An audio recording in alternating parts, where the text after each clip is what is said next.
Sejarah event olahraga Ganevo, Olimpiadenya bangsa Asia Afrika. Demi menandingi Olimpiade, Soekarno membuat pesta olahraga untuk negara-negara non-blok. Sejak pagi, publik Jakarta berbondong-bondong datang ke stadion utama Gelora Bung Karno. Mereka jalan menuju Jalan Sudirman yang berhiaskan ratusan umbul-umbul dan bendera merah putih. Kendaraan berjajalan. Lautan manusia tak terhindarkan, maklum tiket masuknya gratis.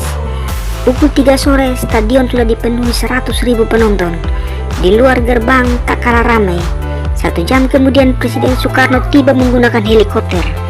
Dimulailah rangkaian acara pembukaan pesta olahraga akbar bernama The Games of the New Emerging Force atau Ganevo. Satu persatu kontingen tiap negara berparade defile sambil disambut riuh riah penonton. Lalu seorang atlet Indonesia, Harun Al-Rashid, berlari membawa obor untuk menyalakan tungku api Ganevo. Api berkobar dibarengi pergerakan bendera dan nyanyian himne Ganevo. Acara seremonial yang tidak asing namun bermakna besar bagi para peserta. Soekarno naik ke podium. Suasana tiba-tiba hening dengan satu kalimat singkat dalam 3 bahasa, yakni Indonesia, Inggris, dan Prancis. Soekarno menyatakan, "Dengan ini Ganevo saya buka." Suara meriam menyambut, balon-balon diterbangkan ke langit, ribuan merpati lambang perdamaian terbang mengepakkan sayap, dan para penonton bersukaria. Setelah resmi dibuka pada 10 November 1963, cabang-cabang olahraga mulai dipertandingkan. Para atlet dari 51 negara berlaga memperebutkan medali. Diinisiasi Indonesia, Ganevo bukan hanya pesta olahraga semata, namun juga sarana pertukaran budaya di antara negara-negara berkembang di dunia yang hubungannya telah dibina sejak Konferensi Asia Afrika 1955. Persiapan Ganevo dilaksanakan secara kilat sesuai instruksi Soekarno. Menteri Maladi ditugaskan untuk mengurusinya. Konferensi persiapan dilaksanakan di Jakarta pada 27-29 April 1963. 10 negara hadir sebagai anggota penuh, yakni Kamboja, Tiongkok, Guinea, Indonesia, Irak, Pakistan, Mali, Vietnam Utara, Republik Persatuan Arab, dan Uni Soviet. Sedangkan Sri Lanka dan Yugoslavia hadir sebagai pengamat. Nama pesta olahraga ini pun dikemukakan ke publik untuk pertama kalinya, The Games of the New Emerging Force atau Ganevo. Dalam pidato pembukaan konferensi di Hotel Indonesia, Presiden Soekarno menjelaskan Ganevo memiliki tujuan politis untuk menandingi IOC dan kubu imperialisme di dalamnya. Dia tidak menentang idealisme Olimpiade sebagai sarana persatuan, perdamaian, dan persahabatan antar manusia di seluruh dunia.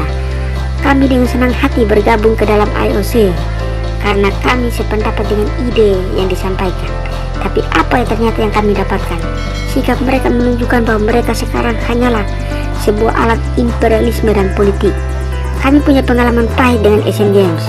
Bagaimana perasaanmu, komunis Cina, ketika kamu dikucilkan dari olahraga internasional hanya karena kamu negara komunis? Ketika mereka tidak bersahabat dengan Republik Persatuan Arab karena mereka mengucilkan Korea Utara. Ketika mereka mengucilkan Vietnam Utara, bukankah itu keputusan politik? Kecam Soekarno. Kegiatan Ganevo didasarkan pada semangat Konferensi Asia Afrika di Bandung dan idealisme Olimpiade yang sejati, bertujuan mempromosikan kemandirian perkembangan kebudayaan berolahraga di seluruh negara-negara Nevos, menstimulasi hubungan baik di antara pemuda-pemuda Nevos, serta mempromosikan jembatan persahabatan dan perdamaian dunia pada umumnya. Ganevo pertama dilaksanakan 10-22 November 1963 di Jakarta dengan Indonesia sebagai panitia pelaksananya. Ada 3 program utama, yakni ajang kompetisi olahraga, pesta seni, dan tur delegasi ke beberapa wilayah Indonesia. Sementara Jakarta bergegas mempersiapkan Ganevo. IOC mengamati gerakan ini. IOC dan Federasi Internasional tidak dapat menoleransi pergerakan olahraga yang terang-terangan bertujuan politis, terutama yang ingin menyaingi Olimpiade. IOC kemudian mengumumkan bahwa mereka tidak mengakui Ganevo dan akan mempertimbangkan kembali hak untuk mengikuti Olimpiade Tokyo 1964 bagi para atlet yang berpartisipasi dalam Ganevo. Indonesia tak bergeming dan tetap melayangkan undangan ke negara-negara berkembang di Asia, Afrika, dan Amerika Latin. Sejumlah negara kendati dilanda bimbang karena seruan IOC menyambut uluran Soekarno. Satu hal yang menarik dari penyelenggaraan Ganevo adalah Minimnya ongkos yang dikeluarkan Indonesia selaku tuan rumah, Tiongkok menyumbang 18 juta dolar untuk transportasi semua delegasi Ganevo sebagai bentuk dukungan, juga karena diberi kesempatan berkompetisi di ajang olahraga internasional. Dilihat dari pembukaan, konsep Ganevo tak lain adalah replika dari Olimpiade, begitu pula cabang-cabang olahraganya. Kompleks olahraga sudah tersedia dan didanai pembangunannya oleh Soviet untuk Asian Games keempat. Amerika baru saja menyelesaikan jalan layang yang mempermudah akses dari Tanjung Priok ke Senayan.